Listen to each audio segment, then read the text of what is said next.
요즘 이렇게 음식에 관련된 프로들이 이제 많이 있잖아요. 제가 뭐 얘기하면 여러분 딱 아실 것 같은데, 이렇게 식당마다 방문을 해서 점검을 하고 컨설팅을 해주는 그런 프로를 제가 우연히 이제 보게 되다가, 이제 국수집이 나왔어요. 국수집이 나왔어요.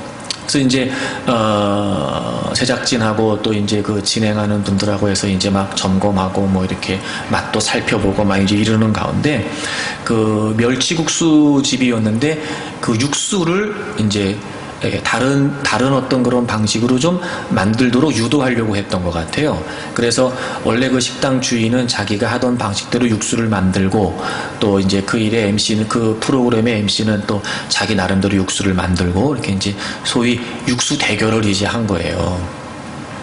그나서 이제 맛을 서로 이제 비교해 보니까 당연히 뭐 이제 그 프로그램 진행자가 만든 육수가 더 맛있었겠죠. 이제 그분도 인정을 하더라고요. 그러면서 이제 그 육수에 관한 이야기를 이제 나누는데, 제가 좀 너무 그 주인에게 아주 뜻밖의 이야기를 그 주인이 하는 걸 제가 들었어요. 처음에는 자기가 자기 육수에 굉장히 자부심이 있다 이렇게 막 얘기를 하더라고요. 그러면서 정말 말도 안 되게, 근데 자기는 멸치국수를 안 좋아한대요. 그러니까 멸치국수집을 하면서 육수에 자신 있고 자부심을 갖고 있다고 말하는데, 자기는 사실 멸치국수를 안 좋아한대요. 그래서 왜 국수집을 시작했나 봤더니, 밥집을 하다가 알고 있는 어떤 아는 사람이 국수집을 해가지고 대박이 나서 자기도 국수집을 시작했다는 거예요. 제가 그 얘기를 들으면서, 아, 저 집은 맛없는 집이 분명하다, 제가 이런 느낌이 들었어요. 왜냐하면 좋아하지도 않는 멸치국수를, 그러니까 자기가 얼마나 먹어보겠으며, 또 얼마나 그 맛을 알고 좋아하지도 않으니까 얼마나 맛있는 맛을 내려고 시도할까, 뭐 우리가 뻔하잖아요, 여러분. 그러니 당연히 그 집이 잘 될 리가 없었던 거예요. 그런 생각이 들더라고요. 이게 주님을 믿는 것도 다른 이유 다 필요 없고 주님이 좋아야 되겠다, 이런 생각 들더라고요.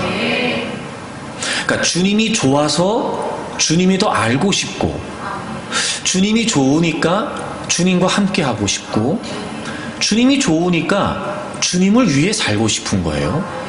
주님이 좋으니까 주님을 기쁘시게 해드리고 싶은 거죠. 아, 이게 가장 기본이겠다, 또 이게 전부이겠다 싶은 마음이 드는 거예요. 근데 예를 들면 이럴 수 있잖아요. 주님이 좋은 건 아니에요. 근데 여러 가지 많은 이유 때문에 그냥 주님을 믿을 수도 있겠다. 교회를 나올 수도 있고 예배를 드릴 수도 있겠다. 이러면 이렇게 한번 생각해 보세요. 주님이 좋아서 주님을 찬양하는 거하고, 찬양 순서가 돼서 찬양을 해야 되니까 찬양을 하는 건, 이게 다를 수밖에 없을 거예요. 주님이 좋아서 주님을 위해 섬기는 거하고, 뭐 직분 때문에, 때로는 맡겨진 위치 때문에 어쩔 수 없이 주님을 섬기는 건 다를 수밖에 없겠다. 멸치국수를 좋아하지 않는 사람이 맛있는 육수를 내서 맛있는 멸치국수를 만들어낼 수 없는 것처럼, 주님을 좋아하지 않는데 어떻게 주님을 섬기는 일이 기쁠 수 있고 감사할 수 있을까? 여러분, 그러니까요, 이 주님을 섬긴다는 것, 주님을 믿는다는 건 그냥 주님이 좋아야 돼요. 주님이 좋아야 돼요. 여러분, 오늘 예배를 통해서 주님이 얼마나 좋은 분이신지 경험했으면 좋겠어요. 뭐 지금까지도 여러분 주님이 좋으시니까 이렇게 열심히 신앙생활 하시겠지만, 오늘 예배를 통해서 주님이 또 다른 부분에서 이것도 주님이 정말 좋은 분이셨구나, 이것까지도 주님이 선하신 분이시구나, 그렇게 새롭게 주님을 좀 경험했으면 좋겠어요. 그래서 여러분, 이전보다 더 주님이 좋아지고, 그래서 여러분의 신앙이 이전보다 더 성숙해지고 성장해 가면서, 그럴수록 주님이 좋아서 마음껏 주님을 섬기고 더 열심히 주님을 섬기는 여러분 모두가 되시기를 바랍니다. 올 한 해 도전하자고 시작하면서 무엇보다 저희가 변화가 곧 도전이다, 이런 말씀을 드렸어요. 특별히 무엇보다 우리가 삶을 살아가는 삶의 방식, 우리의 삶에 대한 사고가 좀 바뀌었으면 좋겠다, 이런 마음에 지금 오늘까지 3주에 걸쳐서 그 말씀을 같이 나누고 있습니다. 우리는 일반적으로 원하는 것을 추구하면 원하는 것을 얻을 수 있다, 이런 방식으로 살아요. 그런데 우리가 살아봐서 압니다. 그렇지 않다는 걸 말이죠. 제가 굳이 예를 들지 않아도 여러분, 돈을 원해서 돈을 추구하고 그래서 마음껏 돈을 가지고 사는 사람은 많지 않아요. 모든 게 다 그렇습니다. 원하는 것을 추구한다고 해서 원하는 걸 얻을 수 있지 않아요. 그래서 오늘 성경은 우리에게 우리의 삶을 그렇게 살면 안 되고 그 삶의 방식에 변화가 필요하다는 걸 알려주고 있어요. 역시 범사가 잘 되고 강건한 건 누구나 다 원하는 일이죠. 그런데 오늘 성경은 그 비결이 영혼이 잘 되는 데 있다라고 가르쳐주고 있어요. 영혼이 잘됨 같이 범사가 잘 되고 강건하다고 알려주고 있죠. 그런 걸 보면 여러분, 범사가 잘 되고 강건한 건 영혼이 잘 되는 것과 분명히 밀접한 관련이 있다는 거예요. 여기서 영혼이라고 하는 말은 단어를 그대로 직역하면 생명이라고 하는 말이고, 이 생명이라고 하는 말은 단순한 의미가 아니라 우리가 예수 그리스도를 믿음으로 얻게 된 생명을 의미합니다. 그리고 이 생명이라는 표현은 바로 하나님과의 관계를 의미해요. 여러분, 지금 우리가 요한 3서를 펼치고 있는데 요한 1서를 좀 보겠습니다. 요한 1서 4장 15절을 함께 읽겠습니다. 누구든지 예수를 하나님의 아들이라 시인하면 하나님이 그의 안에 거하시고 그도 하나님 안에 거하느니라. 아멘. 여러분, 우리가 예수님을 하나님의 아들, 즉 그리스도라고 시인해요. 즉 하나님을 믿어요. 하나님을 믿어요. 그러면 그 예수 그리스도 안에서 우리에게 새로운 생명이 주어졌어요. 그걸 뭐라고 설명하고 있냐면 하나님이 그의 안에, 즉 그 예수님을 하나님의 아들 그리스도로 시인하는 그 사람 안에 하나님이 거하시고 그도 하나님 안에 거한다는 거예요. 여러분, 우리가 예수를 믿음으로 새로운 생명을 얻게 됐다. 영생이라고 표현하고 중생이라고도 표현하고 구원이라고도 표현하죠. 여러분, 그렇게 우리가 예수 그리스도를 믿음으로 죄와 사망 가운데 있었던 우리가 새로운 생명, 그리스도 안에서 새로운 생명을 얻었다는 건 무슨 의미냐면, 그래서 하나님이 우리 안에 거하시고 우리가 하나님 안에 거하는 이 하나님과의 관계가 회복되었다는 것을 의미해요. 여러분, 영생이라는 거 말입니다. 하나님 안에서 주어지는 생명이라고 하는 건 단순히 우리가 짐작하는 막연한 죽지 않고 산다, 이런 차원의 문제가 아니에요. 바로 우리의 죄 때문에 끊어져 있었던 하나님과 우리 사이의 관계가 다시 회복돼서 하나님과 우리 사이의 이 친밀한 연합이 요한복음 15장에 기록되어 있는 것처럼 포도나무에 가지가 붙어 있는 것 같은, 그렇게 주님이 우리 안에, 우리가 주님 안에 거하시는 연합의 관계가 이루어지게 되었다는 거죠. 여러분, 그렇다면 영혼이 잘 된다는 게 무슨 말일까요? 그건 바로 하나님과의 관계가 바르다는 걸 의미해요. 즉 영혼이 잘 된다, 하나님과의 바른 관계 속에 있게 되면 범사가 잘 되고 강건해지는 건 자연히 주어지는 결과가 된다는 거예요. 그래서 여러분, 원하는 것이 있다 하여 원하는 것을 추구해서 얻을 수 있는 것이 아니고 하나님과의 바른 관계를 추구하면 얼마든지 우리는 원하는 것을 얻어서 누리며 살 수 있게 된다는 거죠. 그래서 여러분, 원하는 걸 추구해서 원하는 걸 얻는 게 아니고요, 하나님과의 바른 관계를 추구하여 그 안에서 우리가 원하는 걸 얻게 된다는 거예요. 이 삶의 태도가, 이 삶의 방식이 바뀔 필요가 있다는 거예요. 여러분, 이 삶의 변화가 우리에게 분명한 도전이 될 겁니다. 그래서 하나님이 말씀을 통해서 약속해 주신 것처럼 우리의 영혼이 잘 되면, 즉 하나님과의 바른 관계를 우리가 열심히 추구하게 되면 범사가 잘 되고 강건하게 되는 은혜는, 이 하나님의 약속은 반드시 우리의 삶에 이루어지게 될 것입니다. 영혼이 잘 된다는 게 무슨 의미일까? 그래서 이것과 동일한 맥락을 갖는 잠언 3장의 내용을 통해서 여러분과 함께 말씀을 나누고 있어요. 여러분, 우리 잠언 3장을 다 같이 찾겠습니다. 잠언 3장에 보시면 우리가 이 땅에 살면서 필요하다고 생각되는 것들, 그래서 우리가 원하는 것들 다 나와 있어요, 여러분. 장수, 평강, 존귀, 건강, 풍성함, 명예, 이런 거, 보장된, 이런 게 잠언 3장에 다 나와 있어요. 그래서 솔로몬이 1절에 내 아들아 이렇게 이야기하잖아요. 자신의 자녀들에게, 다음 세대에게 너희들이 이런 걸 다 누리고 좀 살면 좋겠다라고 이야기하면서 세 가지 하나님과의 바른 관계를 강조하고 있습니다. 즉 솔로몬의 당부는 이런 거예요. 너희들 이런 거 누리고 싶지? 그래, 나도 너희들이, 나의 자녀들이 이렇게 살면 좋겠어. 그런데 너희들 명심해야 된다. 하나님과의 바른 관계를 유지해, 하나님과의 바른 관계를 추구해 라고 그는 그의 자녀들이, 그의 다음 세대가 그런 삶을 살기를 원하면서 무엇보다 가장 중요한 하나님과의 바른 관계를 당부하고 있다는 거죠. 그 중에 첫째가 뭐냐면 여호와를 신뢰하는 거예요. 5절을 보세요. 너는 마음을 다하여 여호와를 신뢰하고 내 명철을 의지하라. 너는 범사의 그를 인정하라. 그리하면 내 길을 지도하시리라. 아멘. 여러분, 우리가 하나님을 신뢰하면 우리의 길을 지도하신다고 그랬어요. 여러분이 지도라고 하는 표현에는 두 가지 의미가 담겨 있다고 했는데, 첫째는 뭐냐면 바르다라고 하는 의미와 평탄하게 하다, 이런 의미가 있어요. 여러분, 우리가 우리 인생을 살면서 모두가 다 바른 삶을 살기를 원해요. 즉, 요즘은 좀 많이 의미가 변질되긴 했지만 잘 살기를 원하죠. 여러분, 잘 사는 건 바르게 사는 게 잘 사는 거예요. 그렇죠, 여러분? 누구나 다 그렇게 살기를 원해요. 그리고 또 하나, 누구나 다 평탄한 삶을 살기를 원해요. 근데 우리에게 딜레마가 뭐냐면요, 우리는 내일을 모른다는 거예요. 그러니까 아무리 우리가 평탄한 삶을 살고 싶고 바른 삶을 살고 싶어도 내일에 어떤 일이 벌어지고 어떤 변수와 어떤 상황들이 닥칠지 모르기 때문에 오늘을 선택해서 내일을 살아가는 우리에게는 이것처럼 힘들고 어려운 일이 없어요. 우리를 가장 불안하게 만드는 일이 바로 이 딜레마예요. 근데 걱정하지 말래요. 하나님을 신뢰하면 하나님께서 우리를 바른 길로, 평탄한 길로 인도해 주신대요. 여러분, 우리가 하나님을 신뢰하면, 즉 하나님이 우리의 미래를 열어주시겠다는 거예요.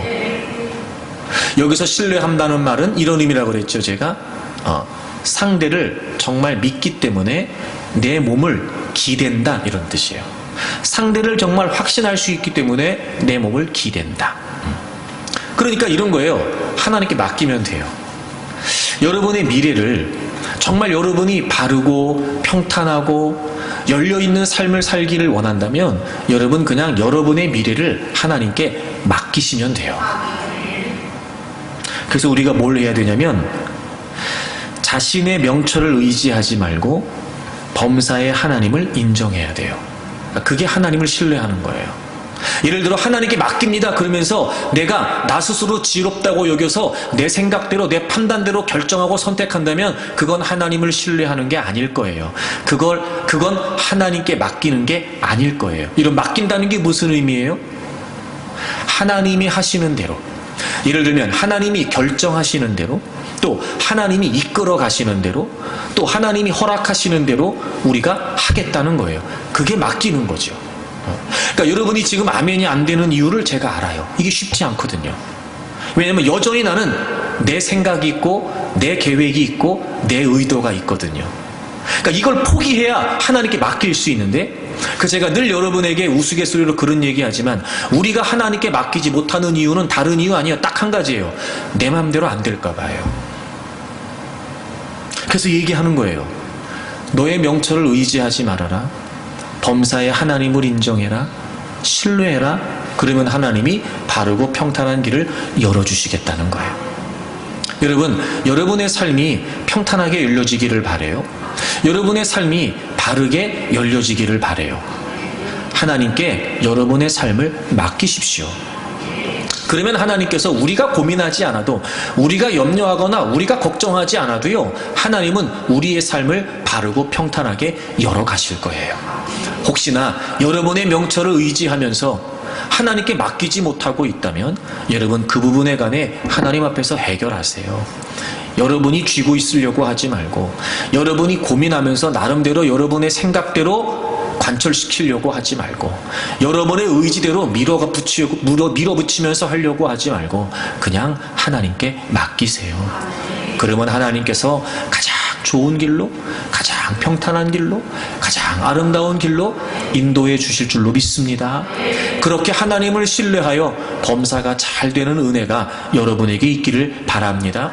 두 번째, 솔로몬이 또 당부합니다. 여러분 7절 뒷부분부터 보세요. 여호와를 경외하며 악을 떠날지어다. 이것이 내 몸에 양약이 되어 네 골수를 윤택하게 하리라. 아멘. 이렇게 되어 있어요. 두 번째, 지금 하나님과의 바른 관계에서 뭘 당부하고 있냐면 하나님을 경외하래요. 하나님을 경외하래요. 하나님을 경외하래요. 그러면 이것이 하나님을 경외하는 것이 내 몸에 양약이 되어 내 골수를 윤택하게 하리라. 몸에 양약이 되고 골수가 윤택하게 된다는 건 우리의 전인적인 건강을 말해요. 치유와 회복, 우리의 육체뿐만이 아니라 우리의 마음, 우리의 정신, 즉 전인적인 회복과 치유를 의미해요. 여러분 요즘은 어느 시대보다 건강이 관심 있고 건강이 중요한 시대가 됐어요. 점점 이제 여러분 수명이 길어지면서 옛날에는 그냥 오래 살면 된다고 생각했는데요. 살다 보니까 이게 건강하게 오래 사는 게 진짜 좋은 일이라는 걸 알게 된 거예요. 점점. 그래서 얼마나 건강에 관심이 많은지 몰라요. 여러분 건강하십시오. 건강하십시오. 아프지 말고 아프더라도 빨리 회복되고 치유되는 건강의 은혜가 있기를 원해요. 근데 여러분 그거는요 우리가 막 건강하려고 막 안달복달 한다고 건강해지는 게 아니라는 거예요. 여러분 우리의 전인격적인 치유와 회복은 하나님께 있는데 우리가 하나님을 어떻게 하면 되냐면 하나님을 경외하면 된다는 거예요. 경외하면. 하나님을 경외한다는 건 이런 거예요. 피조물인 우리 인간이, 죄악된 본성을 갖고 있는 우리 인간이 창조주이시고 절대자이신 하나님을 대면하게 됐을 때 그 존재적인 차이에서 오는 경건한 두려움이에요. 경건한 두려움. 그러니까 이런 거죠. 감히 우리의 존재로서는 접근할 수 없는, 범접할 수 없는 그 영광스러운 그리고 그 지존하신 하나님을 우리가 대면하게 됐을 때 갖게 되는 두려움이에요. 이게 경외예요. 그러면 하나님이 우리의 건강도 전인적인 건강도 치유해 주시고 책임져 주시겠다는 거예요. 그럼 하나님을 경외하는 게 뭐냐? 악을 떠나는 거예요. 악을 떠나는 거예요. 그도 그럴 것이 여러분 빛과 어둠이 공존할 수 없는 것처럼 우리가 정말 하나님이 의식되면 의식될수록 우리는 그 하나님으로 인해 악에서부터 멀어질 수밖에 없어요. 하나님이 의식되면 의식될수록 우리가 적극적인 노력도 필요하겠으나 하나님이 의식되면 의식될수록 그 하나님 때문에 우리는 점점 악에서부터 죄에서부터 멀어질 수밖에 없다는 거예요. 왜냐하면 하나님이 거룩하시기 때문에 그 하나님을 섬기고 그 하나님을 믿고 그 하나님 안에 우리가 있고 우리 안에 그분이 계시기 때문에 그분이 거룩하시기 때문에 우리도 거룩해질 수밖에 없어요. 그게 너무 마땅한 일이죠. 근데 만약에 우리가 하나님을 섬긴다고 하고 하나님을 믿는다고 하고 주님이 내 안에 내가 주님 안에 있다고 말하면서 여전히 우리가 악에서 멀어지지 않고 여전히 우리가 죄에서 멀어지지 않고 그래서 죄와 싸우려고 하고 죄를 분별하려고 하고 우리가 더 거룩하고 신실하게 사려고 하지 않는다면 여러분 우리는 하나님을 경외하지 않는다는 거예요. 그래서 여러분 하나님을 의식하기 이전에 하나님을 인식해야 돼요. 정말 내 안에 하나님이 분명하시냐 말이에요. 하나님에 대한 인식이 확실해야 하나님을 의식할 수 있게 된단 말이에요. 그래서 이게 제가 보기엔 이런 것 같아요, 여러분. 우리가 하나님을 모르지 않거든요. 우리가 하나님을 잘 알아요. 하나님이 어떤 분이신지 알죠. 하나님은 거룩하시고 하나님은 지존하시고 그리고 하나님은 창조주이시고 절대자이시고 감히 나의 존재하고는 비교조차 할 수 없는 어마어마한 분이시라는 걸 이제 우리가 안단 말이에요. 우리가 안단 말이에요. 근데 이게 내가 그냥 안다 이것만 가지고 안 되고요. 우리는 끊임없이 내가 이미 인식하고 있는 하나님을 끊임없이 의식하려고 힘써야 돼요. 이게 한 번 가지고 안 되고요. 두 번 가지고 안 되고요. 우리가 육을 가지고 죄악된 본성 속에 있는 육을 가지고 살아가고 있는 한 우리는 계속해서 하나님을 의식하려고 해야 돼요. 그래야 악에서 멀어질 수 있어요. 그래야 우리가 더 거룩해질 수 있어요. 그리고 그것이 곧 하나님을 경외하는 것이고, 우리가 하나님을 경외하는 바른 관계를 추구하게 되면 하나님은 우리의 전인적인 건강을 책임져 주신다는 거예요. 여러분, 레위기를 보게 되면은요, 당시에 정과 부정, 즉 거룩한 것과 부정한 것에 대한 다양한 많은 규례들이 나와요. 그거 보면은요, 너무 복잡하고요, 하나부터 열까지 이 정하다는 것과 부정하다는 것을 하나님이 딱 정해놓으시고 명령을 하셨는데요, 그거 읽어보면은요 정말 골치가 다 아플 정도예요. 일단 기본적으로 음식이 그래요. 그러니까 음식도 어떤 건 먹어도 되는데 어떤 건 먹으면 부정해지니까 먹으면 안 되는 거예요. 동물이 그렇고 음식이 그래요. 피부병, 그 다음에 피를 흘리는 유출병, 게다가 여러분 여성들이 출산하고 난 다음에도 정과 부정의 기일을 지켜야 됐어요. 심지어는요, 도구들, 집의 벽, 게다가 다른 사람의 부정에 접촉돼도 안 되고요. 예를 들어 부정한 사람이 만졌던 걸 만지면 그 사람도 부정해져요. 제가 그걸 보면서 이런 마음이 들었어요. 야, 이거 정신 똑바로 차리지 않으면 끊임없이 부정한 일을, 부정한 음식을, 부정한 행위를, 부정한 것에 접촉될 수밖에 없겠다. 그죠? 먹는 것부터 시작해서 사람을 만나는 거, 자리에 앉는 거, 뭘 만지는 거, 이 모든 것들이 다 정과 부정에 연관되어, 그러니까 일상생활의 모든 부분들이 이 정과 부정에 연관되어 있단 말이에요.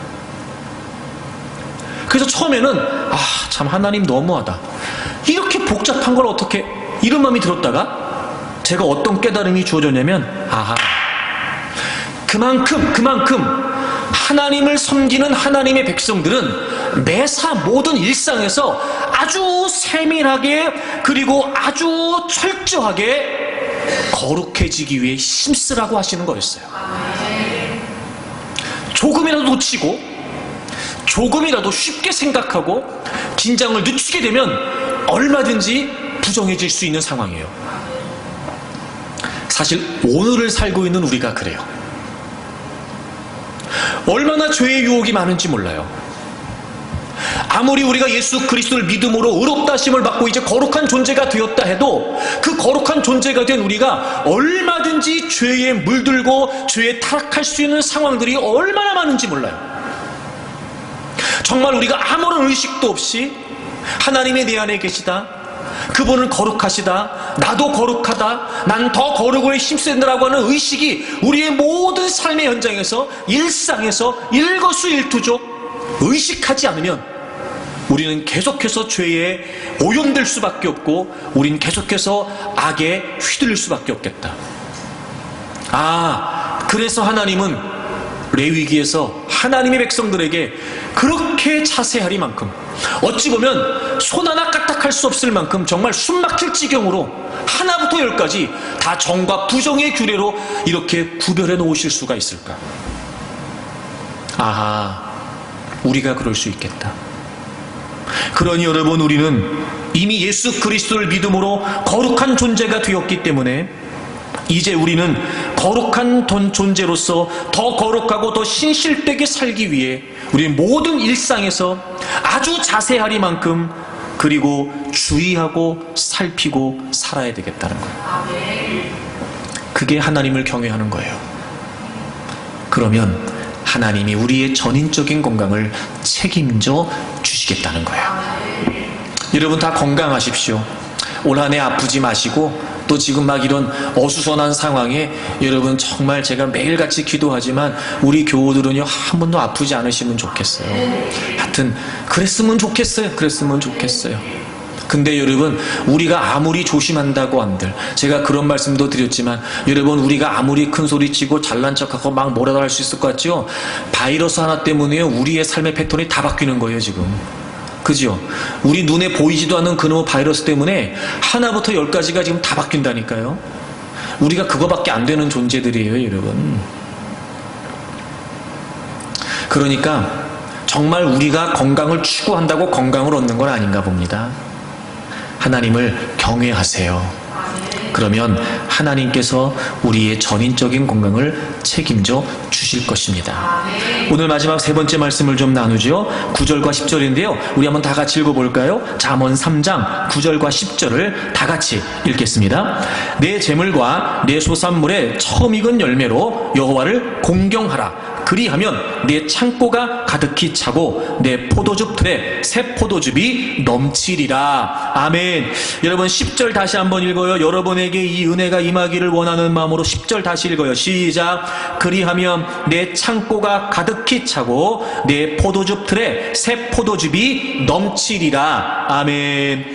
여러분이 10절의 은혜가 우리에게 이루어지기를 바랍니다. 창고가 가득히 찬대요. 여러분 느껴지시죠? 이 가득하다는 말이 무슨 말이냐면 풍성하다는 말이에요. 풍성하다, 풍성하다. 근데 이 가득히 찬다라고 하는 말이 그냥 일회적인 의미가 아니고요, 지속적인 거예요. 지속적인. 그러니까 가득히 찬다는 게 무슨 말이냐면 지속적으로 채워져서 날마다 풍성하다. 날마다 풍성하다. 날마다 풍성하다. 그리고 내 포도즙 틀에 새 포도즙이 넘친다. 이 넘친다는 말은요, 계속해서 증가한다는 거예요. 계속해서 증가한다. 그것도 그냥 포도즙이 아니라 새 포도즙, 새 포도즙. 그러니까 이 새 포도즙은요, 더 귀한 포도즙이었다고 그래요. 그러니까 어떤 포도즙을 만들기 전에, 발효시키기 전에 아주 그 순수한 포도즙이었대요. 그러니까 이 새 포도즙이라는 말은요, 그냥 일반적인 포도즙보다 더 귀하게 쓰였대요. 그러니까 그런 소중한, 그런 귀한 것들이 계속해서 증가한다는 거예요. 계속해서 증가한다는 거예요. 아멘 좀 해보세요. 여러분 다 이렇게 되셨으면 좋겠어요. 나도 그랬으면 좋겠네. 나도. 네, 그랬으면 좋겠어요. 자, 그런데 이건 우리가 다 원하는 거잖아요. 우리가 다 부해지기를 원하고 넉넉하고 풍성해지기를 원하고 지기를 원하잖아요. 근데 그걸 추구한다고 그렇게 되는 게 아니고요. 9절에 여호와를 공경하래요. 공경하래요. 그러니까 하나님을 공경하면, 즉 하나님과의 바른 관계, 하나님을 공경하면 하나님이 우리의 삶도 넉넉하게 채워주시겠다는 거예요. 그러니까 이제 우리는 하나님을 공경하는 것에 관해 이제 알아야 돼요. 이 공경이라는 원래 단어의 뜻이 뭐냐면요, 무겁다 이런 뜻이에요. 무겁다, 무겁다. 그래서 이 공경하다는 말은 무슨 말이냐면 상대방의 가치를 비중 있게 여긴다 이런 의미예요. 비중 있게 여긴다. 즉 상대방의 가치를 그대로 인정한다 이런 의미예요. 그러니까 이제 우리가 하나님을 공경한다, 이게 무슨 말이에요? 하나님이 어떤 분이신지를 안다면 그분의 가치, 그분의 비중, 그분의 권위에 맞게 그분을 인정하고 고백한다는 거예요. 이게 하나님을 공경하는 거예요. 그런데 그 앞에 보시면 희한하게 하나님을 공경하는 게 어떻게 해야 되는 건지를 알려주고 있어요. 9절 보세요. 내 재물과 내 소산물의 처음 익은 열매로. 하여튼 여러분 지금 우한 바이러스도 하여튼 바이러스인데, 하여튼 뭐 재물 얘기 나오고 소산물 드리라고 나면 이것도 바이러스예요. 이것도 바이러스. 네. 그죠 여러분? 네. 하여튼 막 우리 안에 잠재되어 있는 바이러스, 뭐 드린다 그러면 벌써 막 그냥 이상 증세가 나타나고 발열 증상과 함께 막 그죠 여러분? 하여튼 뭐 난 성경이 있으니까 하는 겁니다. 하나님을 공경하는 게 뭐냐? 하나님의 가치를 인정하는 거예요. 그러니까 하나님이 어떤 분이신지 아니까 그분의 무게만큼이나, 하나님의 무게만큼이나 그분의 비중만큼이나 그대로 그분을 인정하고 선포하는 게 공경하는 거예요. 근데 뭘 가지고 하라고 그랬어요? 재물과 소산물을 가지고 하라네요. 알기 쉽게 톡 까놓고 얘기하면 이런 거예요. 우리가 하나님을 섬기는 만큼이, 우리가 하나님께 드리는 만큼이 우리에게 있어 하나님의 가치라는 거예요. 그럼 이렇게 이제 우리가 알아야 돼요. 정말 하나님의 가치가 어떤 분이신지를 안다면, 그래서 그분의 가치를 인정하고 그분의 무게, 그분의 비중이 어떤지 안다면 그것을 우리의 재물과 소산물을 가지고 고백하라는 거예요. 고백하라는 거예요. 특별히 우리가 이 대목을 이해할 때, 아유, 또 돈 얘기 나왔네, 돈 얘기 나왔어.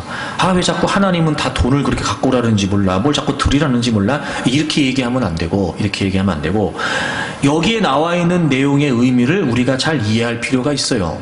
이런 거예요. 내 재물과 내 소산물인데 그냥 열매가 아니고요, 처음 익은 열매예요. 자, 하나님을 공경한다는 건 어떤 의미가 담겨야 되느냐? 처음 익은 걸로, 그러니까 처음 것으로 하나님을 공경하는 거예요. 여기에 의미가 있어요. 여러분, 이 처음이라고 하는 의미는 두 가지 의미가 있어요. 첫째 의미는 뭐냐면, 이 첫 것이라는 건 이후의 모든 수확을 대표해요. 그러니까 여러분, 처음 열매는 뭐예요? 그 열매로 끝이 아니고 처음 열매가 맺어지잖아요. 그리고 계속해서 그 이후에 열매가 맺혀질 거 아니에요. 그러니까 이 첫 열매라는 건 무슨 말이냐면 모든 수확의 시작이 돼서 곧 모든 수확의 보증이 돼요. 그래서 처음이라고 하는 건 어떤 의미를 갖냐면 전부를 의미해요. 그러니까 처음 익은 열매로 하나님을 공경하라는 게 무슨 말이냐면 내 전부가 하나님이시라는 거예요. 내 모든 것이 다 하나님의 것이라는 거예요. 그 의미를 담으라는 거예요. 두 번째, 첫 것은 뭐냐면 당시의 첫 열매는요, 제일 좋은 걸 첫 열매라 그랬어요. 제일 좋은 거. 그래서 이 처음이라고 하는 것은 어떤 의미냐면 최고라고 하는 의미가 있어요. 최고. 그러니까 첫 것을 가지고 하나님을 공경하라, 이건 무슨 말이에요? 처음 익은 열매로 처음 재물을 가지고 첫 소산을 가지고 하나님을 섬긴다는 게 무슨 말이냐면 하나님이 최고이시라는 거예요. 그러니까 우리가 하나님을 공경할 때 어떤 마음이어야 되느냐? 하나님이 최고이십니다. 최고. 하나님이 최고이십니다. 그러니까 나에게 있어. 다른 중요한 것이 많이 있지만 그 중요한 것 중에서 더 중요한 분이 하나님이시라는 거예요. 여러분, 잘 생각해 보세요. 우리가 보통 중요하다고 말하는 것들이 똑같이 중요하지 않습니다. 더 중요한 게 있고 덜 중요한 게 있어요. 그렇죠, 여러분? 그래서 반드시 우리는 덜 중요한 거를 뒤로 미루고 우리 나름대로 가장 중요한, 더 중요한, 제일 중요한 것들을 가장 우선순위에 두게 돼 있어요. 그러니까 바꿔 말하면 우선순위, 가장 내 삶에서 또 내 생각에서 또는 뭐 내 소유에서 어떤 거든지 간에 나에게 있어서 가장 우선순위가 되는 것이 사실은 나에게 가장 중요한 거예요. 가장 중요한 거예요. 그러니까 이런 거예요. 하나님이 나에게 중요한 분이신데 그냥 중요한, 즉 덜 중요한 분이 아니고 다양한 많은 것 중에 다양히 많이 중요한 것 중에 하나님이 가장 중요하십니다. 이 최고의 의미를 담으라는 거예요. 두 번째, 내 모든 것은 다 하나님의 것이라는 거예요. 나의 전부가 다 하나님의 것인데 그 중에 일부를 들여서 하나님이 저의 전부이십니다. 저의 전부는 다 하나님의 것입니다. 라고 하는 걸 고백하라는 거예요. 그럼 이제 우리가 이렇게 질문해 봐야 돼요. 자, 그럼 이런 겁니다. 자, 우리 입장에서 봤을 때 최고이신 하나님의 가치를 인정하고 최고이신 하나님의 무게, 그 하나님의 비중을 인정하여 우리 입장에서 우리가 그 최고이신 하나님께 드릴 수 있는 최선이 뭘까? 최고이신 하나님께 우리 입장에서 우리가 드릴 수 있는 최선이 뭘까? 나예요. 나. 여러분 자신이라고요. 여러분, 이거 굉장히 중요한 인식의 변화가 필요한 건데, 사실 하나님이 원하시는 건 돈을 원하시는 게 아니고요, 하나님이 원하시는 건 우리 자신을 원하시는 거예요. 제가 중요한 원리를 설명드리려고 하는 거예요. 내가 드려지면 최고이신 하나님이 깨달아져서 그 하나님의 가치, 그 하나님의 무게, 그 하나님의 비중이 깨달아져서 정말 하나님이 전부이시고 정말 하나님이 최고이시군요 라고 하는 깨달음이 있다면 그 최고의 하나님에게 내 입장에서 드릴 수 있는 최선은 뭐냐면 사실은 나예요. 나를 드린다고 해도 최고이신 하나님의 가치에 부합하진 않아요. 그분의 무게감에 나를 드리는 게 얼마나 또 인정하는 거겠습니까? 하지만 그럼에도 불구하고 내 입장에서 최고이신 하나님께 드릴 수 있는 최선은 내가 사실은 유일해요.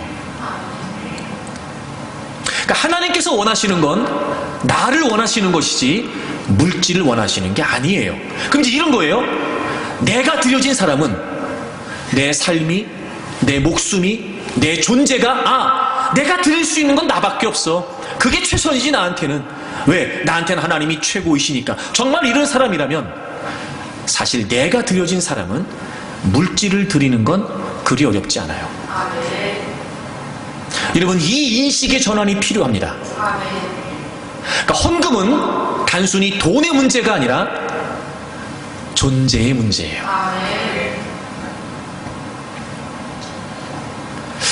제가 이렇게 얘기해도 여러분 안 믿어지시는 것 같은데, 그래도 하나님이 돈 가져오라는 거 아닙니까? 아니요, 그렇지 않아요, 여러분. 레위기 1장을 찾아보세요. 레위기 1장. 하나님께서 이스라엘 백성들에게 제물을 드리라고 예물을 드리라고 말씀하시는 대목으로 설명을 좀 하려고 그래요. 레위기 1장에 1절부터 보시면 하나님께서 모세에게 말씀하신 거예요. 2절 레위기 1장 2절 보세요. 이스라엘 자손에게 말하여 이르라, 너희 중에 누구든지 여호와께 예물을 드리려거든. 그러니까 예물 드리는 거 나왔잖아요. 근데 여러분, 여기서 첫째, 이 예물이라고 하는 단어, 이 예물이라고 하는 단어가 중요해요. 이 예물이라고 하는 단어의 원래 뜻이 뭐냐면요, 가까이 간다는 거예요. 가까이 간다. 자, 여러분 저를 보세요. 예물의 뜻이 가까이 간다는 거예요.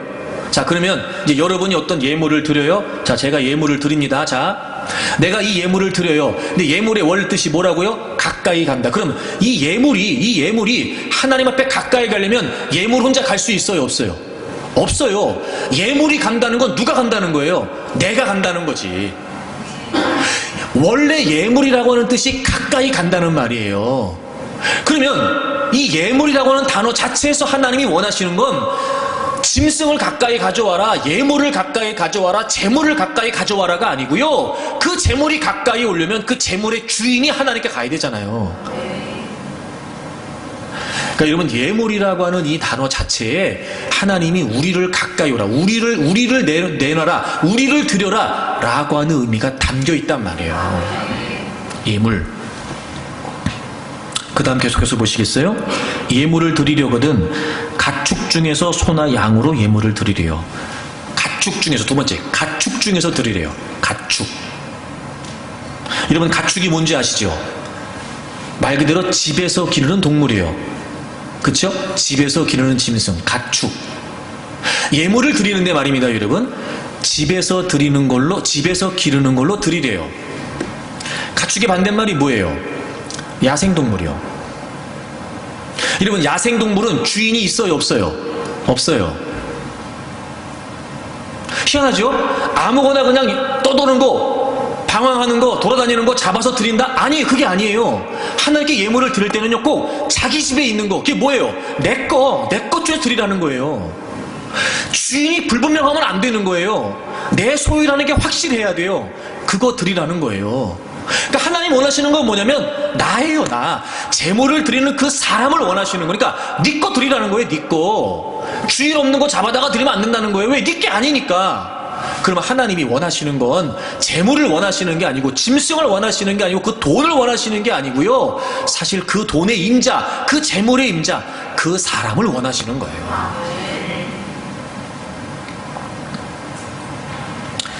그리고 3절에 보시면 번제에 관한 규례가 나오는데 다양한 많은 제사에서 동일했지만 3절에 번제로 드리라 말씀하시고 4절에 보세요. 4절에 그는 번제물의 머리에 안수할지니 그를 위하여 기쁘게 받으심이 되어 그를 위하여 속죄가 된다, 이렇게 말씀하세요. 번제물에 뭐 하래요? 안수하래요. 여러분, 여기서 그는 누구냐면 제사장이 아니고 그 번제물을 드리는 그 사람을 말해요. 제사장은 그 뒤에 나와요. 그래서 제물을 가져온 사람이 그 제물의 임자가 그 제물에 안수를 하고 나면 이제 제사장이 그 제물을 잡아요. 여러분, 여기에서 제물을 가져온 사람이 제물에 안수한다는 건 무슨 말이냐면요, 나하고 제물을 동일시하는 거예요. 내가 제물을 갖고 와서 하나님께 드리려고, 그러면 이 제물을 갖고 온 사람이 하나님께 드리기 전에 안수해요. 내가 내 제물에 안수한다고요. 이 무슨 말이냐면 이 제물과 나를 동일시하는 거라고요. 그럼 자, 안수를 하고 이제 제사장들이 짐승을 잡아서 하나님께 드렸어요. 그럼 이 제물을 드렸지만 사실은 누굴 드린 거예요? 나를 드린 거잖아.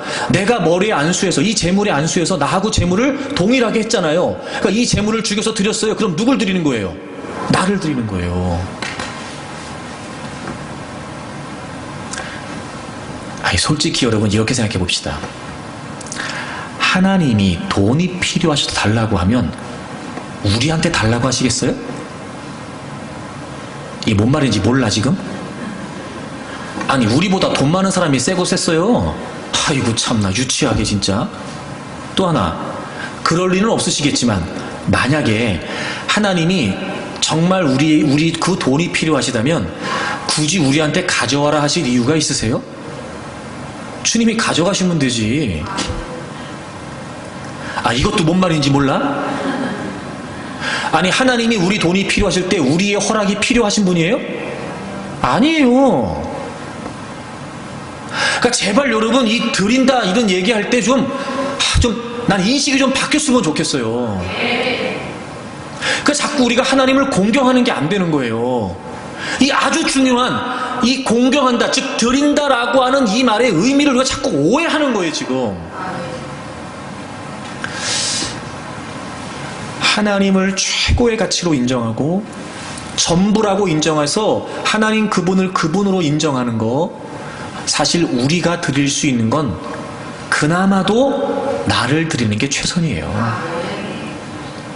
사실 하나님이 원하시는 건 바로 여러분 자신이에요. 그런데 왜 물질을 드리라고 하느냐? 우리가 알잖아요, 여러분. 사실 이 물질이라는 게요, 나하고 가치가 맞먹을 만큼 우리의 인식 속에, 우리의 삶에서 이 물질은요 제일 중요한 위치를 차지해요. 부정할 수 없죠. 여러분, 하나님 빼고 누군가 여러분에게 내가 당신이 원하는 걸 마음껏 다 주겠습니다. 자, 하나만 고르세요. 그러니까 하나님 빼고, 괜히 또 거룩한 척 하지 말고 하나님 빼고, 누군가 여러분에게 여러분이 원하는 거 한 가지를 원하는 만큼 준다. 여러분 뭘 원하시겠어요? 나한테 물어봐. 나한테 뭘. 나 같으면은요, 난 돈 달라고 합니다. 진짜예요, 나는. 그런 거 아니에요, 여러분? 하나님 빼고. 사실 그만큼 여러분, 우리에게 있어서 돈은 우리의 삶에서, 우리의 존재에서 중요한 위치를 가지잖아요. 또 하나, 마태복음 6장에 보면 하나님이 이런 말씀하세요. 너희들의 보물을 하늘에 쌓아라. 왜냐하면 보물이 있는 곳에 너희들의 마음이 있다, 이렇게 얘기하세요. 정확한 말씀이시죠. 우리가 돈을 어떻게 쓰는지 아세요, 여러분? 지갑이 열리는 건 마음이 열려야 지갑이 열려요. 네. 아무리 지갑을 열라고 앞에서 막 이렇게 사바사바 해도 그 지갑의 주인의 마음이 열리지 않으면 지갑은 열리지 않아요. 이런 말이 여러분에게 어떻게 들릴지 모르지만 사실 톡 까놓고 얘기하면 아무리 우리가 없다 모자라다 해도 사실 내가 하고 싶은 일은 해요. 몇 달을 계획을 세우고 며칠을 계획을 세워서라도, 심지어는 여러분 도무지 내 형편에 맞지 않지만 큰맘 먹고, 말 그대로 큰맘 먹고 카드를 확 긁어서 장기 할부를 하더라도 정말 내 마음이 쓰이는 건 써요, 안 써요? 써요. 그러니까 이런 거 여러분 잘 들으세요. 돈을 쓰는 게 아니고 마음을 쓰는 거예요. 그래서 우리가 그런 얘기 하는 거예요. 내가 좀 아까 얘기했지만, 내가 형편이 안 돼 그러는데 내가 큰 맘 먹고 내가 하는 거야. 큰 맘 먹고 내가. 돈 쓰는 거 아니고요. 마음 쓰는 거예요. 그럼 이제 이렇게 얘기해 볼게요. 다분히 목사 같은 얘기지만, 그럼 그렇게 내가 원하는 것을 위해 계획하고 고민하고 정말 말 그대로 큰 맘 먹고 하는데, 왜 주님을 위해 드리는 건 큰 맘 먹고 계획하고 준비하고 이게 왜 안 되냐고요. 다시, 돈을 쓰는 건 돈을 쓰는 게 아니고 뭘 쓰는 거라고요? 마음 쓰는 거라고요. 그럼 우리가 주님에게 드리기 위해 주님 것을, 주님이 전부이시고 주님이 최고이십니다라고 주님을 공경하기 위해서 우리가 주님께 드리는 게 안 되는 거, 큰 맘 먹고 주님께 드리는 게 안 되는 건 왜 안 되는 거예요? 돈이 없어서? 핑계대지 말라니까. 어차피 다 드러난 이상 돈이 없어서가 아니에요. 뭐가 없어서요? 마음이 없어서. 네, 그럼요. 저는 여러분에게 이렇게 도전하고 싶어요. 그래서 왜 당신들은 하나님께 마음이 없냐? 이 얘기하려는 거 아니고요. 이제부터 정말 우리가 하나님을 안다면 하나님께 마음을 쓰는 걸 훈련하자 말이에요. 이게 내가 안 되는 게 돈 때문이 아니었고, 이게 내가 안 되는 게 모자라서 부족해서가 아니었고, 맞네. 내가 부족해도 내가 쓸 건 다 쓰네. 내 건 내가 다 챙겨놓네. 내가 원하는 건 하네. 몇 달을 모아서도 내가 어디를 가네. 그걸 먹네. 이게 돈을 쓰는 게 아니었네. 내가 그만큼 하나님 앞에 씀씀이가, 내가 그만큼 하나님 앞에 마음 씀씀이가 없었던 거구나. 이걸 우리가 깨닫고 이걸 훈련하자고요.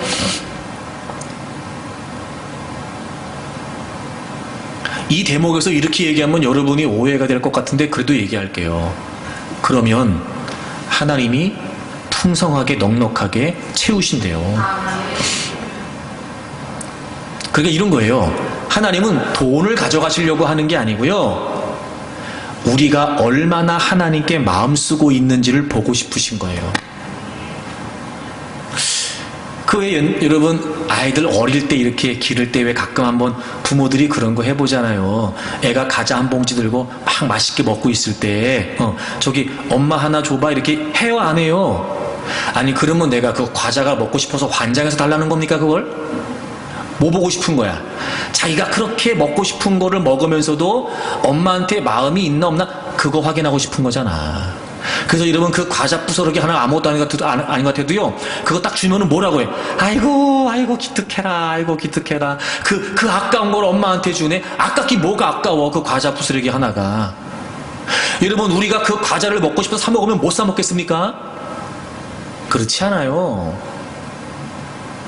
그 과자 부스러기 하나가 뭐라고, 그 한 조각 줬다고 마음이 흐뭇하잖아. 그런 것처럼 여러분 하나님이 원하시는 건요 마음이에요. 그런 걸 보면 우리가 하나님을 좋아하는데 우리가 하나님을 제일 좋아하는 건 아니에요. 우리가 하나님을 사랑하는데 우리가 하나님을 첫째로 사랑하는 건 아니에요. 우리에게 하나님이 소중하죠. 물론이에요. 그런데 하나님이 제일 소중하신 건 아니에요. 정말 하나님이 최고이시고 그래서 내 모든 것이 하나님 것이며 하나님이 전부이시라면 사실 우리는 우리를 드리는 게 최선이라는 걸 우리가 부인할 수 없어요. 그래서 이미 내 목숨이, 내 존재가 정말 하나님의 것이다 라고 한다면 우리의 물질을 들여서 하나님을 공경하는 건 아무 문제가 되지 않아요. 여러분 올 한 해 도전하세요. 내가 이렇게까지 얘기하는데도 목사님이 돈 얘기한다 이렇게 얘기하면 정말 안 됩니다. 올해 그 어느 해보다 여러분이 하나님께 최고로 드려보겠다 도전하시라고요. 이런 거지. 그거는 그래 내가 올해 이런 여러 가지 많은 계획도 있고 나름대로 내가 써야 될 것도 있고 내가 또 계획한 일들도 있어서 해야 되지만 그것보다 하나님이 나에게 최고이시라는 거 내가 이번에 한번 해보자. 내가 그 누구 앞에서 내가 통 크게 마음 쓰는 것보다 내가 올해는 하나님 앞에 내가 한번 통 크게 내가 한번 마음 써보자. 말 나왔으니까 할게요. 11조가 그렇고 다양한 많은 헌금들이 그렇지 않아요? 저도 마찬가지지만 여러분도 그러실 거예요. 살다 보면 돈을 쓸 때가 굉장히 많지요. 그래서 돈을 쓰는 건 마음을 쓰는 거예요. 근데 그 마음을 쓴다는 건 구체적으로 뭐냐면요, 우선순위대로 쓰는 거예요. 그래서 나름대로 계획을 하기도 해요. 근데 사실 계획하지 않은 돈이 나가기도 하지만 어쨌든 대부분 일정한 수입에서 그래 내가 요만큼 버니까 내가 여기에 이렇게 써야 돼 라고 하는 계획이 있단 말이에요. 그런데 여러분, 하나님께 드리는 것들이 주일헌금, 감사헌금, 11조헌금, 선교헌금, 생일감사헌금, 목적헌금, 여러 가지 헌금이 있을 수 있잖아요. 그 헌금을 드리는 게 제일 먼저 계획에 올라가 있지 않으면 헌금을 드리는 건 불가능해요. 절대로 우리가 경험해서 알지만 수입이 늘었다고 해서 우리의 돈이 남지 않습니다. 희한하죠, 그거? 항상 쪼들려요. 항상 모자라요. 왜 그러냐면 그만큼 우리가 쓰기 때문에 그래요. 또 쓸 수밖에 없다는 걸 알아요. 그래서 헌금은 우리가 계획을 할 때, 나름대로 우리의 재정과 예산에 관해 계획을 할 때 헌금이 가장 첫 번째 순위에 있어서 아예 이건 하나님 거야 라고 해놓지 않으면 헌금을 드리는 건 불가능해요. 여러분, 주일헌금은 우리가 왜 하는 거죠? 주일헌금 왜 하는 거예요? 오늘 이 예배의 제물은 나입니다. 이 고백으로, 이 의미로 주일헌금 하는 거예요. 주일헌금. 여러분, 오늘 우리가 예배를 드리잖아요. 과거 구약시대 때는 짐승을 잡아서 제사를 드렸어요. 데드 세크리파이스.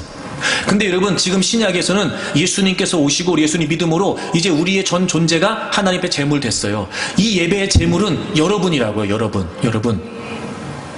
그 의미로 하나님, 제가 제물입니다. 제가 오늘 예배의 제물입니다. 그 의미로 주일헌금 하는 거예요. 여러분, 11조는 뭔지 아시죠? 제가 이제 한번 설교하게 될 텐데 11조. 단순히 수입의 10분의 1을 띄는 게 아니고요, 전부가 하나님의 것이고 하나님이 주신 것이고 하나님이 최고입니다 라고 하는 의미를 고백해서 담아서 드리는 게 11조예요. 말 그대로 선교헌금은 우리가 지금 캄보디아 송혜원 선교사님 돕고 있죠. 또 여러분, 우리가 GSC 사역을 또 돕고 있죠. 다양한 많은 또 지방에 그런 선교의 일에 관해 쓰는 게 선교헌금이에요. 목적헌금은 나름대로 이런저런 상황에 따라 목적헌금을 드릴 수 있겠죠. 그때 지금 꽃꽂이 때문에 목적헌금 하시는 분들이 있고요, 또 여러가지 일이 있을 때 제가 여러분에게 물질로 섬기자고 할 때 목적헌금 하시는 분들이 있어요. 지난번에 우리 리볼링 할 때도 목적헌금 하신 분들이 있었죠. 목적헌금. 감사헌금. 제가 이거 늘 그렇게 얘기하는데, 여러분, 일주일 살면서 하나님 앞에 감사가 한 개도 없어요? 그럼 하나님 앞에 감사하는 거 그냥 말로만 하면 돼요? 감사합니다. 대빵 감사합니다. 주여. 그러면 돼요? 물론 그럴 수도 있겠죠. 물론 그런 감사도 하나님이 받으실 거예요. 근데 적어도 일주일 살면서 하나님이 내게 베푸신 은혜가 있다고 말하면서 어떻게 감사헌금을 안 하냐 말이에요. 없다고 말하지 마세요. 요즘 밖에 나가서 둘이 커피를 마셔도 10,000원이 넘어요, 여러분. 네? 마음이 문제인 거지. 제가 하도 잔소리 하니까 이제는 알아서 생일감사헌금들을 하시더라고요. 근데 아직도 안 하는 분들이 있어요. 아니, 나를 이 땅에 보내신 분이 하나님이시고 한 해를 책임져서 살게 하셨는데 생일감사헌금을 안 해요? 말이 안 되지.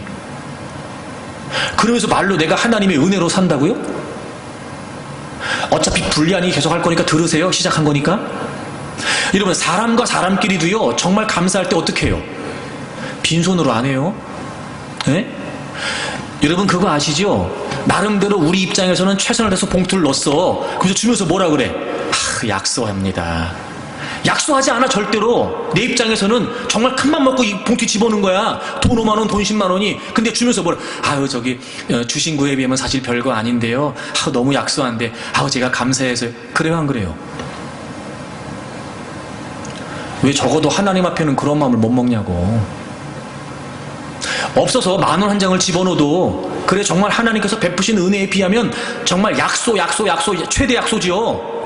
하지만 그만큼 내 입장에서 물질이 소중하니까, 나를 대변한다고 해도 과언이 아니니까, 있으면 있는 대로 없으면 없는 대로 정말 내 정성을 모아서 하나님께 사연을 적고, 하나님 이번 한 주간 너무 감사합니다. 마음이 문제인 거지.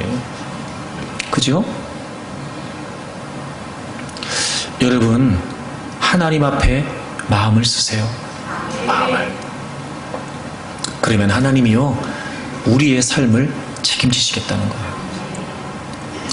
저는 올 한 해 다른 것보다 하나님을 신뢰하고 또 하나님을 경외하고 우리가 하나님을 공경하자 배웠는데, 저는 다른 것보다 하나님을 공경하면 하나님이 우리의 창고를 가득히 채우시고 하나님께서 우리의 포도즙 틀에 새 포도즙이 넘치게 하신다고 하는 이 말씀을 여러분이 직접 체험했으면 좋겠어요. 아 그래, 내가 말씀대로 하나님과의 관계, 내가 하나님을 공경했더니 하나님이 이렇게 부어주시는구나. 아 이렇게 책임져 주시는구나. 아 이만큼 필요했는데 하나님이 하시네. 안 될 것 같았는데 하나님이 이 일이 되게 하시네. 모자라기 시작했는데 지내놓고 나니까 하나님이 남게 하셨네. 이런 은혜 말입니다. 하나님을 공경하세요. 원하는 것을 추구한다고 원하는 걸 얻을 수 있지 않습니다. 바른 하나님과의 관계를 추구해야 원하는 걸 얻을 수 있습니다. 특별히 여러분, 하나님을 공경하십시오. 돈의 문제가 아니에요. 여러분의 생각과 인식이 달라지기를 바랍니다. 마음의 문제입니다. 하나님이 원하시는 건 돈이 아니에요. 하나님은 우리보다 돈이 많으세요. 하나님은 절대로 우리의 돈이 필요하신 분이 아니세요. 그 돈 없이도 하나님은 하나님을 하실 수 있고요. 또 막말로 하나님 필요하면 우리의 허락 필요 없이 하나님 가져가실 수도 있어요. 오해하지 마세요.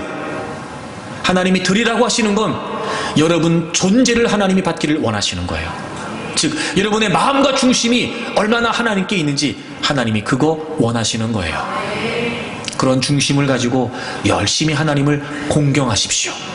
그리고 하나님이 약속하신 대로 여러분의 창고가 가득히 차기를 바라고, 여러분의 포도즙에 새 포도즙이 넘치는, 채우시고 공급하시고 차고 넘치게 하시는 하나님의 은혜가 올 한 해 여러분에게 경험되기를 주의 이름으로 축복합니다.